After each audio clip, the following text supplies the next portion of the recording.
Link, it's your boy Ink. Welcome to partner. Well, welcome to the Film Content of the Show. If you're doing well, guys, we're having a phenomenal 29th of August. Which is a video on the Keemstar and DSP debacle, which is an interview. Two people that hated each other coming together, right? So we talked about the backstory of DSP and Keemstar. We're going in more recent history. We're going in 3 months ago, which again, DSP has been making content for 16 years, and Keemstar has been making content since the very beginning, even before that. So the the fun part is the little snowball effect, the little butterfly effect. So a couple months ago, we had people like Kino Casino. I love Kino Casino. I think they're Canadian. I think they're fun. I do like DSP. I think he's fun. I think he's fun. I think he's entertaining. My issue is what he presents. It's not always the truth. My issue is there's some asshole moments often. You can be an asshole once, but the second you start being an asshole every single day, you're like, ugh, this guy's an asshole. Right? With the Kino Casino were like, and I have to admire that, and I have to admit that this is exactly what I feel. The Kino Casino were making fun, were almost a locale, a focusing on making fun of the locale, right? But there was a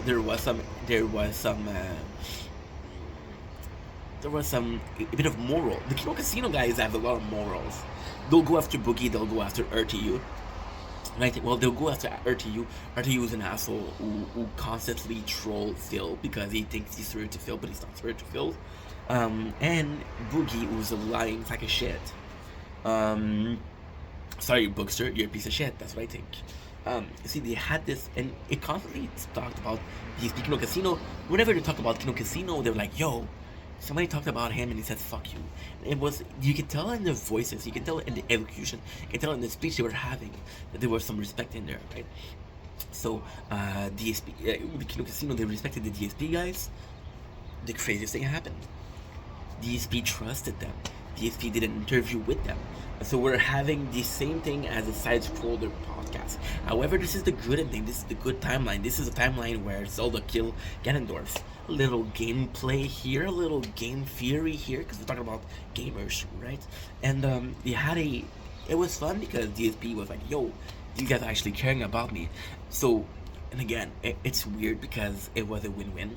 DSP had a place where he still is story. He had a supportive crew, which was the Kino Casino, right? The Kino Casino had a place to grow. Now, I did mention the Kino Casino. There's a chance they're using DSP for cash.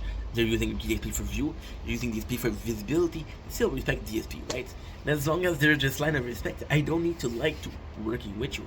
I don't need to like you to work with you. I need to respect you, right? There's this common line of respect. DSP, all in all, I think he respects the Kino Casino.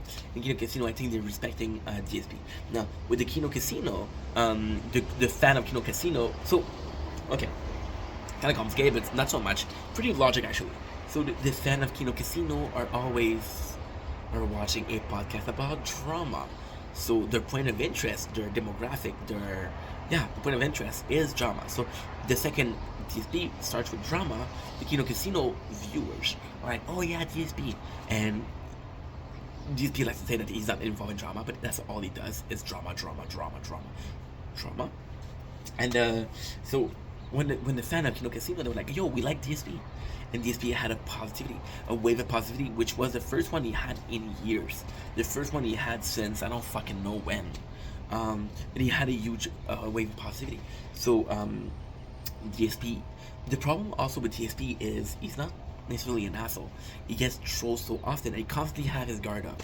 Right? He constantly has his guard up. He doesn't trust anybody, which creates an effect of paranoia. It can create an effect of a fear, of phobia. I got a phobia that you're gonna make fun of me, and a phobia that you're gonna be against me because everybody is against me, right? So why would I think that you're pro DSP when 99% of the people are against? 199%, by the way. So, ducks or goose. So you see, with DSP, it's kind of cool because it was like, okay, well, people trust me, and DSP put his guard down, which is when Keemstar decided, hey, it'd be a good time. And to my surprise, Keemstar and DSP are willing to bury the hatchet. And I watched a podcast yesterday. I'm not gonna talk to you about it because, well, I'm gonna mention it. But listen, I watched it once. What I like to do is I would like to watch a couple at a time. That way, even if I have ADHD, I do know the subject. So with DSP and with D- with DSP and with Keemstar. Keemstar was like, "Hey, DSP, let's talk about it." And you can tell during the it's beautiful. During the interview, there was a point of content, a point of I'm not sure about this, I'm not sure about you, I'm not sure about if I can trust you, I'm not sure if I can trust you. And there was this common point of I'm not sure about the situation. Which, however, what is very, very, very, very, very, very, very, very cool is that Keemstar was like, you know what, I wanted to work with you. Again, I maintain that they don't need to like each other. GSP saw that there were some people that had his back, which was Kino Casino, which brought his guard down, which says maybe Keemstar. And to be honest, I don't think Keemstar would fuck over DSP. I think Keemstar would fuck over GSP if GSP fucked him over. But there's this code of honor with Keemstar, which again I do feel like it's don't cross the shit line. I won't cross the shit line. So we could have a collab between those two. We could have a common podcast. And what I do appreciate, what I do like is they all have to gain from it.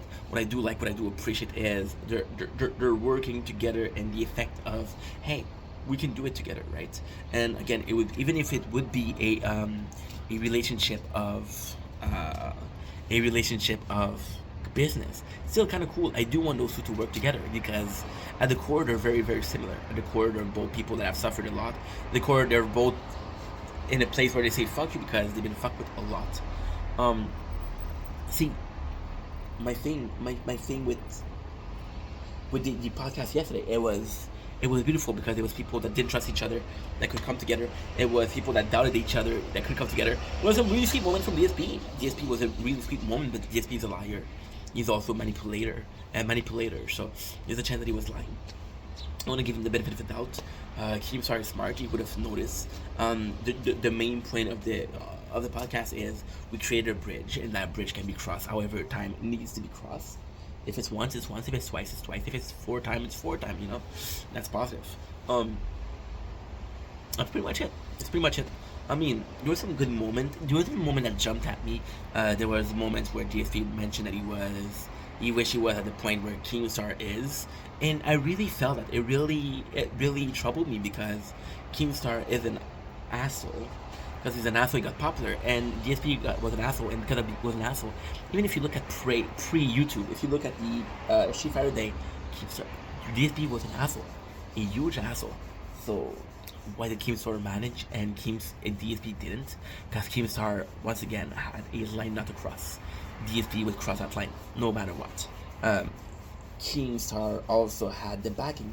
He was like, okay, well, are people going to be? There's this time I mentioned in the first part. Keemstar could have destroyed lives. He didn't, which is again a positive thing. But it's also the fact that, hey, am I going too far? Are people gonna get mad at me if I do that? Keemstar is able to ask this question. GSP isn't. It doesn't matter if I destroy family. I'll do it. So yes, it was a pretty cool moment. Something I never thought would happen, but it did. So, congratulations, Keemstar. Congratulations, DSP. Super cool.